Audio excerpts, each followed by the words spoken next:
2026 A-level exam එකට කොහොමද private apply කරන්න කියන එක තමයි මේ වීඩියෝ එකේදී කතා කරන්නේ.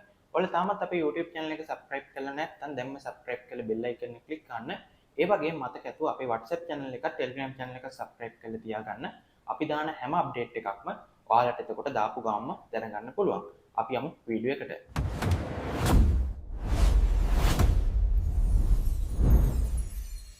ඔයත් 2026 A-level exam එකට private apply කරන්න හිතන් හිටපු කෙනෙක් නම් ඔයාට පුළුවන් 2026 මාර්තු මාසේ 24 වෙනිදා ඉඳන් 2026 අප්‍රේල් මාසේ 24 වෙනිදා වෙනකන් online apply කරන්න. ඒ වගේ මේ process එකේදී ඔයාට online විතරයි apply කරන්න තියෙන්නේ, document post කරන්න නැහැ. ඒ වගේම මේකට apply කරනවා නම් ඔයා ගාව අනිවාර්යයෙන්ම NIC එක තියෙන්න ඕන. ඔයා ගාව NIC එක නැත්නම් NIC එක one day service එකකින් කොහොමද හදාගන්න කියන එකට අදාළව වීඩියෝ එකක් මම description එකේ add කරලා තියන්නම්. ඒ වගේම අනිත් දේ තමයි ඔයා මේකට apply කරනවා නම් අනිවාර්යයෙන්ම schooling leaving certificate එක අරගෙන තියෙන්න ඕනේ. එහෙම නැත්නම් ඔයා apply කරද්දී එහෙම නැත්නම් ඔයා මේක apply කරොත් ඒක ඔයා නීත්‍යානුකූල නොවන විදියට තමයි apply කරලා තින්නේ. ඒ වගේම මේකෙදි leaving certificate එක මේ වෙනකොට අරන් නැත්නම් ඒ කියන්නේ මේක apply කරන්න යද්දි ඔයාට leaving certificate එකේ කිසිම number එකක්වත් කිසිම දෙයක් add කරන්න නැහැ. ඒක හින්දා ඔයාට දැන් මාසික කාලයක් තියෙන හින්දා ඔයා ඉස්සෙල්ලම leaving එක අරගෙන තියාගන්න. ඊට පස්සේ ඔයාට පුළුවන් මේකට apply කරන්න මාසික කාලය ඇතුළත. ඒ වගේම ඔයා A level ලියද්දි ඔයාට schooling ඔයාගේ පැමිණීම එහෙම නැත්නම් attendance 180 නැති හින්දා හරි වෙන හේතුවකට හරි ඔයාට A level ලියන්න දෙන්නේ නැත්නම් ඔයාට ඒකෙදිත් පුළුවන් මේ විදිහට private apply කරන්න. private apply කරන්න කලින් අනිවාර්යයෙන්ම ඔයා leaving එක අරගෙන ඔයා private apply කරන්න. ඒකෙදි ඔයාට කිසිම ගැටලුවක් වෙන්නේ නැහැ. ඒ වගේම මතක තියාගන්න ඕනේ මේකේ process එක මේ විදිහට private apply කරලා පස්සේ ඔයාලට මුලින්ම තියෙන download කරගන්න මේ process එකේ අන්තිමට PDF එකක්. ඒ PDF එක ඔයාගාව තියාගන්න ඕනේ. ඒක තමයි ඔයා මේකට apply කරා කියලා පෙන්වන්න තියෙන එකම document එක. ඊට පස්සේ ඔයාට admission එකක් එනවා. ඒක එන්නේ ඔයා add කරන address එකට අදාළව. ඒ වගේම මේ admission එක එන්න සතියකට කලින් ඔයාට chance එක දෙනවා. ඔයා add කරපු document එක එහෙම නැත්නම් apply කරද්දී ඔයාගේ නම, address එක, gender එක, subject, ඒ වගේම exam hall එක වගේ දේවල් වල වැරද්දක් වුණා නම් ඒව change කරගන්න ඔයාලට සතියක් කාලයක් දෙනවා. ඒ සතියට කලින් අපි අනිවාර්යයෙන්ම වීඩියෝ එකක් දානවා. ඒක කරන්නේ කොහොමද කියන එක. ඒකින්ද අපිත් එක්ක අනිවාර්යයෙන්ම channel එකත් එක්ක ඉන්න. එතකොට ඔයාලට ඒ හැම දෙයක්ම දැනගන්න පුළුවන්. අපි දැන් බලමු මේ පාර කොහොමද online apply කරන්න කියන එක. මේකෙදි වල මුලින්ම Google එකට ඇවිල්ලා donets.lk කියලා search කරන්න ඕන. ඊට පස්සේ මෙන්න මේ විදිහට ඔයාලට exam department එකේ site එක බලා ගන්න පුළුවන්. මේ site එකේ link එක මම description එකේ add කරලා තියන්නම්. ඔයා මේකට ක්ලික් කරලා පස්සේ ඔයා මෙන්න මේ වගේ site එකකට redirect වෙනවා. මේ site එකේ 4 වෙනියට තියෙන slot එකේ exam information center කියලා තියෙනවා. ඒකට ක්ලික් කරන්න ඕන. ඊට පස්සේ ඔයා මෙන්න මේ වගේ page එකකට එවි. මේකෙදි ඔයා මීට කලින් A level private කරපු කෙනෙක් නම් ඔයා මේකේ account එකක් හදලා ඇති. එහෙම නැත්නම් ඔයා recorrection apply කරපු කෙනෙක්. එහෙම නැත්නම් recorrection දාපු කෙනෙක් නම් ඔයා ඒකෙදිත් මෙතන account එකක් හදලා ඇති.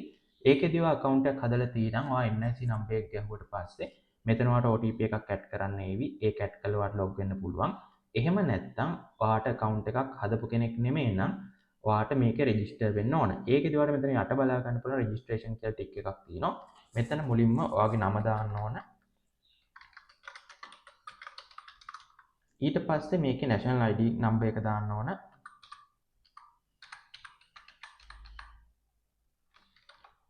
ඊට පස්සේ මෙතන mobile number එක දාන්න ඕන.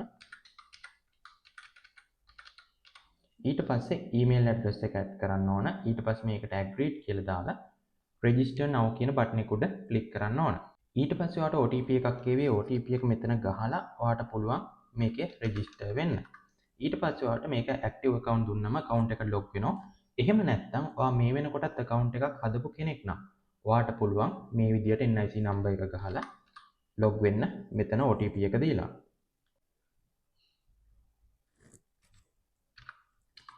ඒ වගේම මේකෙදි ඔයාට OTP එක එන්න පරක් වෙනවා නම් හරි OTP එක ආවේ නැත්නම් හරි ඔයාට ටික වෙලාවක් ඉඳලා peak time එක නැති වෙලාවක ඒ කියන්නේ ටිකක් load එක අඩු වෙන වෙලාවක මේක try කරන්න. එතකොට ඔයාට ඒකට log වෙන්න පුළුවන් වෙනවා.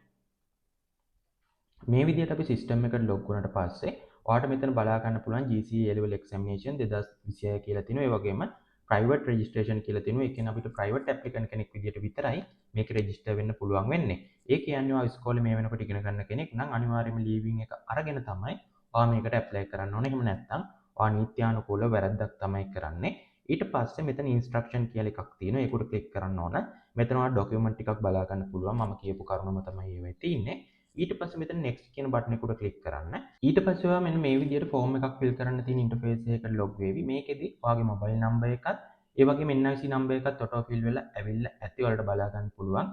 NIC number එකේ ටිකක් පරණ කෙනෙක් නම් තමයි මේ V අකුර අගට එන්නේ. අලුත් NIC numbers වල V අකුරක් එන්නේ නැහැ. ඔයා ඒකින්ද ඔයාගේ number එකේ එහෙම එකක් නැත්තම් V එකක් add කරන්න ඕනේ නැහැ. ඊට පස්සේ මේක fill කරද්දි මුලින්ම ඔයාගේ details ටික දාන්න තියෙනවා. ඒකෙදි ඔයාගේ title එක දාන්න ඕන Mr. ද Mrs. ද Rev ද එහෙම නැත්තම් වෙන්ද කියන එක. ඔයා girl කෙනෙක් නම් boy කෙනෙක් නම් එහෙම නැත්තම් පූජ්‍ය පක්ෂ කෙනෙක් නම් ඔයාට අදාළ එක හරි විදිහට select කරලා දාන්න ඕන. ඊට පස්සේ මෙතන full name එක දාන්න ඕන according to the birth certificate maximum length 19 characters. ඒ කියන්නේ ඔයාගේ birth certificate එකේ තියෙන විදිහට හරි විදිහට මෙතන ඔයා දාන්න ඕන name එක. ඒ වගේ මේකේ limit එකකුත් දීලා තිනවා. අපි මේ විදිහට දාමු.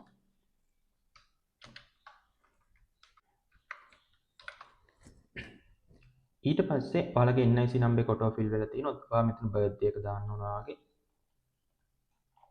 ඔයාලට මේ විදිහට වෙනස් කරන්න පුළුවන්. ඒ වගේම ඔයාගේ gender එක දාන්න ඕන, email address එක add කරන්න ඕන. ඊට පස්සේ දාන්න තියෙන මෙතන landline number එක. ඔයාට landline number එකක් තියෙනම් මෙතන add කරන්න පුළුවන්. නැත්නම් add නොකරත් ගැටලුවක් නැහැ. මොකද මේ field එක අනිවාර්ය නැහැ. මේ stars දාලා තියෙන field විතරයි අනිවාර්ය වෙන්නේ. ඊට පස්සේ ඔයාගේ private address එක දාන්න ඕන. මේ address එක හරියට දාන්න ඕන. මොකද ඔයාට එන admission එක එන්නේ මෙන්න මේ address එකට. ඊට පස්සේ ඔයා මෙතන select කරන්න ඕන ඔයාගේ district එක. ඊට පස්සේ මේ next කියන එක උඩ click කරන්න ඕන. ඊට පස්සේ ඔයාලා මෙන්න මේ වගේ interface එකකට එවි. මේකෙදි අහන්නේ මොන town එකේද ඔයා expect කරන්නේ exam එක ලියන්න කියන එක. එතකොට මුලින්ම අපි district එක මෙතනින් දාන්න ඕන. ඊට පස්සේ මෙතනට add කරන්න ඕන town එක. ඒ වගේම මෙතෙන්ට ඇඩ් කරන්න ඕන ඔයා කීවෙනි පාරද ඇප්ලයි කරන්න කියන එක. මෙතනදී හොඳට මතක තියාගන්න ඕන ඔයාලා මෙතන සිලෙක්ට් කරන ටවුන් එක මොකක් වුණත් ඔයාගේ ඒ ටවුන් එකට අදාළව එක්සෑම් හෝල් එකක් හම්බ වෙවි. හැබැයි ඔයාලගේ A level result ආවම ඔයාගේ result එකත් මේ district එකෙන් හැදිලා ඒවි. හැබැයි යුනිවර්සිටි යනකොට සලකන්නේ ඒ district එක නෙමෙයි. ඒ කියන්නේ ඔයා මෙතනදී ඔයා කැමති district එකක් දැම්ම කියලා යුනිවර්සිටි යනකොට ඒ district එකෙන් නෙමෙයි ඔයාගේ රෑන්ක් එක සලකලා එහෙම නැත්නම් ඉසෙට් වැලියු එකට අදාළව යුනිවර්සිටි ගන්නනේ. සමහර විට ඔයා මේක දැම්මට පස්සේ ඔයාගේ රෑන්ක් එකත් ඒ අදාළ දිස්ත්‍රික්කේ එහෙම නැත්නම් එක්සෑම් හෝල් එක තියෙන දිස්ත්‍රික්කෙන් හැදිලා එවි. හැබැයි යුනිවර්සිටි යනකොට එහෙම නෙමෙයි එන්නේ. යුනිවර්සිටි යන නීතියේදී අපි සරලව කිව්වොත් යුනිවර්සිටි යද්දී අවසාන අවුරුදු 3 ඔයාගේ ඉස්කෝලේ සහ පදිංචි ස්ථිර පදිංචි අදාළ දිස්ත්‍රික්ක වලට අදාළව තමයි වැඩිම කාලයක් හිටපු දිස්ත්‍රික්කයට අදාළව තමයි ඒ රූල් එක හැදිලා ඒ දිස්ත්‍රික්කෙන් තමයි ඔයාව යුනිවර්සිටි සිලෙක්ට් කරලා ගන්නේ. ඒ නීති රීති ගැන ඒ වගේම හැම දෙයක්ම ගැන මම channel එකේ දාලා තියෙනවා. ඒ වගේම ඉස්සරහදී ඇඩ්මිෂන් එකට අදාළව ස්පෙෂල් වීඩියෝ එකක් ගේනවා. ඔයා ඒ වීඩියෝ එක බලනවා. ඔයාලට මේ ගැන පැටලිල්ලක් තියෙනවා. ඒ වගේම මේ attempt එක දාද්දිත් අනිවාර්යයෙන්ම සැලකිලිමත් වෙන්න ඕන. ඔයා මේකට apply කරන්න කීවෙනි attempt එකෙන්ද කියන එක. අපි හිතමු මේකෙදි ඔයාලා දෙවෙනි attempt එකෙන් apply කරන කෙනෙක් කියලා. ඒ වගේම ගිය පාරත් දෙවෙනි attempt එකට දාලා ඒක exam එක ලිව්වේ නැත්තම් එහෙම නැත්නම් ඒක ස්කිප් කරන අනිවාර්යෙන් මේ පාරත් දෙවෙනි attempt එක තමයි තියෙන්නේ. ඒ කියන්නේ ඔයා ලියන ලද වාර ගන්න.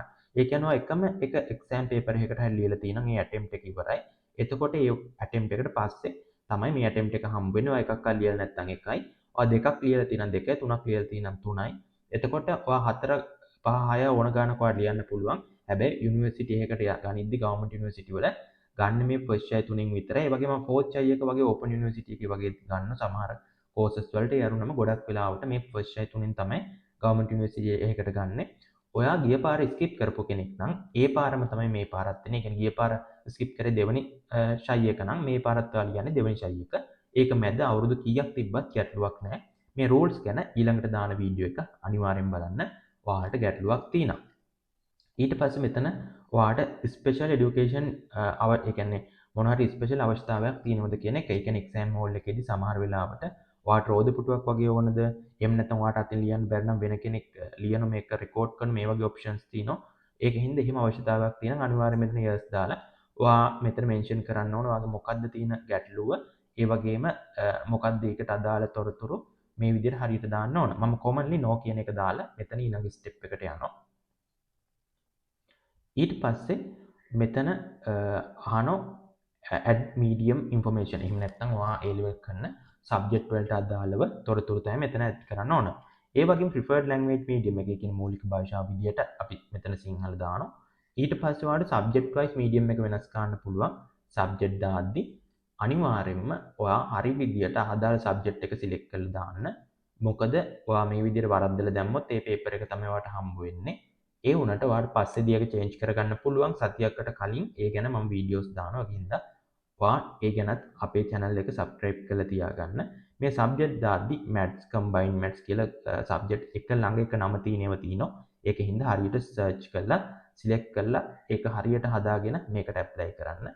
ඊට පස්සේ මෙතන ඔයාලට බලා ගන්න පුළුවන් ඔයා apply කරන subject ගාන අනුව ඔයාලට payment එකක් එනවා. ඒ වගේම stream එක බලා ගන්න පුළුවන් මෙතන. එතකොට මෙතන bio stream, technology stream ඒ විදිහට එනවා. ඒ වගේම ඔයා common stream එකෙන් කරනවා නම් මෙතන මේ විදිහට stream එකක් බලා ගන්න බැරි වේවි. ඒ වුණාට ගැටලුවක් නැහැ ඒකෙදි. ඔයාට ප්‍රශ්නයක් එන්නේ නැහැ මේ විදිහට none කියලා ආව කියලා. ඒක ගැටලුවක් වෙන්නේ නැහැ. ඔයාට A level exam එකට ලියන්න. මොකද ඒක common stream එකක්. stream එකක් නැති විදිහට තමයි යන්නේ. ඒ වගේම මෙතනදී ඔයා මීට කලින් දෙවනි පාර හව තුන්වෙනි පාර කරන කෙනෙක් නම් ඔයා A level exam එකේ මේ common test එක කළා ඔයාට ලකුණු 30ට වැඩි නම් ඔයා මේක කිරීම අත්‍යවශ්‍ය නැහැ. ඒ වගේම මේ A level කියන වල general english කියන එක පාස් වුණත් fail වුණත් government university එකකට යද්දි ඒක ගැටලුවක් නැහැ. ඒ වගේම common test එකේදී ලකුණු 30ට වැඩි වෙන්න ඕන. ඔයාට ෂයි 3කින් එකක අනිවාර්යයෙන්ම එහෙම වුණොත් ඔයාට යන්න පුළුවන්. ඔයා ඒ කියන්නේ common test එකේ ලකුණු 30ට වැඩි නම් government university එකකට යන ගැටලුවක් නැහැ. ඒ වගේම අනිත් දේ තමයි ඔයා මේක කලින් පාර ලකුණු 30ට අරන් තියෙන කලින් ෂයි එක මේ පාර ඇප්ලයි කරත් නොලිය හිටියත් ඒ කලින් ෂයි එකේ රිසල්ට් වලින් ඔයාට යන්න පුළුවන්. ඔයා කැමැත්තක් තියෙනම් ඔයාට මේ එකම රිසල්ට් ෂීට් එකකට ගන්න ඔයාට පුළුවන් මේ පාරත් ඇප්ලයි කරන්න. ඒ වගේම ඔයා පළවෙනි පාර ඇප්ලයි කරන කෙනෙක් නම් අනිවාර්යයෙන්ම මේක ඇප්ලයි කරන්න. මොකද ඔයාගේ common test එකට ඔයාට ඕන වෙනවා ලකුණු 30ක් ඔයා A level exam එකෙන් government university එකට යන්න හිතන් ඉන්න කෙනෙක් නම්. ඒ වගේම ඔයාලා මතක තියාගන්න ඕන ඔයාලට මෙතන payment එකක් කරන්න තියෙනවා. මේ payment එකේදී ඔයා මෙන්න මේ subject දෙකත් add කරොත් ඔයාට payment එක විදියට 400ක් එනවා. එහෙම නැත්නම් මූලික subject වලට ඔයාට 250 ගෙවන්න වෙන්නේ. ඒ වගේම ඔයාට කැමති නම් එක subject එකක් විතරක් දාලා කරන්න පුළුවන්. එහෙමත් නැත්නම් ඔයා common test එක වගේ fail වෙච්ච කෙනෙක් නම් ඔයාට මේ විදියට මූලික ඒ කියන්නේ මුල් subject තුන අයින් කරලා දාලා ඔයාට පුළුවන් මේ විදියට මේ සබ්ජෙක්ට් එක හරි එහෙම නැත්නම් එක සබ්ජෙක්ට් එකක් හරි එහෙම ඔයාට කැමති විදියට කරන්න. එතකොට common subject ඒ කියන්නේ මූලික සබ්ජෙක්ට් තුන දාන්න අවශ්‍ය වෙන්නේ. ඔයා අපි හිතමු ගිය පාර common test එක විතරක් fail වෙච්ච කෙනෙක් නම් මේ පාර A level කරද්දි ඒක විතරක් දාලා ඔයාට කරන්න පුළුවන්. එතකොට ඒ විදියට තමයි ඒක වෙන්නේ. ඒක ඒ තරම් තේරුම් ගන්න අමාරු දෙයක් නෙමෙයි. ඔයාලට ඒක තේරුම් ගන්න පුළුවන්. ඊට පස්සේ මෙන්න මේ විදියට අපි apply කළා. මෙතන submit කියන බටන් එක ක්ලික් කරන්න ඕනේ. මේ තොරතුරු සත්‍යය කියන එක අපි සනාථ කළා. ඊට පස්සේ වල මේ වගේ page එකක redirect වෙවි. මෙතනදී ඔයාලට බලා ගන්න පුළුවන් transaction ID එකක් තියෙනවා. submit කරපු date එක තියෙනවා. ඒ වගේම select a payment option to continue කියලා තියෙනවා. unpaid application will be reject කියලා තියෙනවා. ඒ කියනවා මේකෙදි payment එක කරේ නැත්නම් අදාළ කාලෙට කලින් මේක reject වෙලා යනවා. ඔයාලට payment option එකක් select කරන්න ඕන.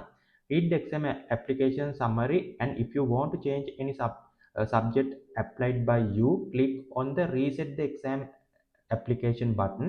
After selecting payment mode you can't do any changes කියලා තියෙනවා. ඒ කියන්නේ ඔයාලට මොකක් හරි change එකක් කරන්න තියෙනවා. ආයි reset button එක click කරලා ගිහිල්ලා change කරන්න පුළුවන්. ඒ වගේම මතක තියාගන්න ඕන ඔයාලට මේකෙදි වැරද්දක් වුණොත් පස්සේ change කරන්න පුළුවන් option එකක් තියෙනවා. ඒ කියන්නේ මම සතියකට කලින් admission එන්න වීඩියෝ එකක් දානවා. ඒකත් ඔයාලට බලලා ඒක ගැටලුව නිරාකරණය කරගන්න පුළුවන්.